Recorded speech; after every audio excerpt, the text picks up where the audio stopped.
Hi guys, welcome to DRUM.DOG, and here is a quick sound comparison with a bit of a story to it as well. So as you know, we haven't been banging on about it at all, but we had the honour of hosting Mr. Purdie, the hitmaker himself, for a week. We took him to the UK drum show, we had him here in the studio, and then we did a gig with him in London. But it was while he was here that a miking question came up. Well, I was just getting things set up as usual, and I'll be honest, I was nervous. I was nervous because Purdie was coming to my studio, and I wanted things to be right, and that is mildly terrifying. And he was sitting behind my kit and getting comfy, and he said, I can't remember exactly, but he said, you're going to need to move those tom mics because I can't be held accountable if I'm going to hit one. And it really felt like there was a story behind it. I think at some point he's obviously hit a mic in the studio and broken it, and I think it was probably an expensive mic by the sounds of it. And he says, I want you to put them on the bottom heads. And I thought, everything in my little sound engineer brain was like, woo, woo, woo. Like, no, we want to keep those on the top heads. There was tension. There was a little bit of tension in the air. Let me put it straight. So Bernard had been driven from Liverpool to Somerset. Don't know that distance. It's quite a way. The day before that, or 2 days before that, he'd been on a very long flight. He was jet lagged. He'd come into a UK studio which wasn't warmed up yet. And there was something he wanted on that drum kit, and you were like, I'm not sure if that's a good idea. I was like, well, let's just leave the mics on the top head and see how we get on. See if you hit one. But and then he said the immortal words, which is something like, listen, son, if you just do what I say, things are going to go a whole lot smoother. And no one argues with that. That was at the point I said, yes, whatever you say, Mr. Purdie. And I put those mics on the bottom heads. And the best thing about it, before you say, was I'm thinking, these toms are going to sound like shit.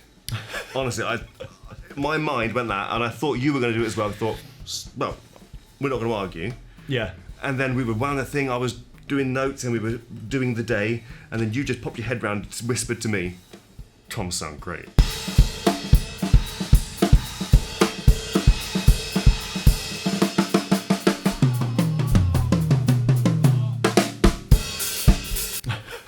And it was true. They just sounded absolutely fantastic. And this is what inspired today's video. We got there eventually. It was a longest intro. It's a long way round, everyone.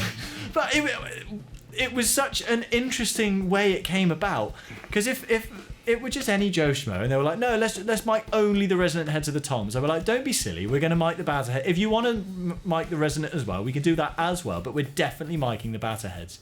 But no, just resonant heads mic'd on their own, and it just sounded fantastic. So the purpose of today's video is, does it only sound fantastic if you are Bernard Purdie and you have the touch on the drums, or can it sound fantastic if you're any old Joe Schmo like me who happens to own a drum kit and a studio? So let's find out.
I tell you what, I didn't like it as much. I tried, but I am not the hitmaker. I don't have the touch. And I think that goes so far to say is you can tune a drum, you can put the note in the right place, but it depends how you hit it. There is such a thing as touch and tone in the beholder of the stick.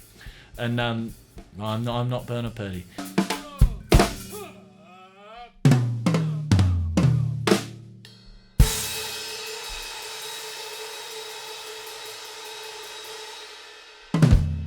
I would suggest that us mere mortals do in fact require top tom mics. I saw the similar a week later after he was here. We were in the 100 Club in London, 100 Club in London, and it was during sound check. From the back of the room, I thought I saw the same conversation with the guy setting the mics up. It's just kind of like, and under they went, and did they sound good? They sounded great.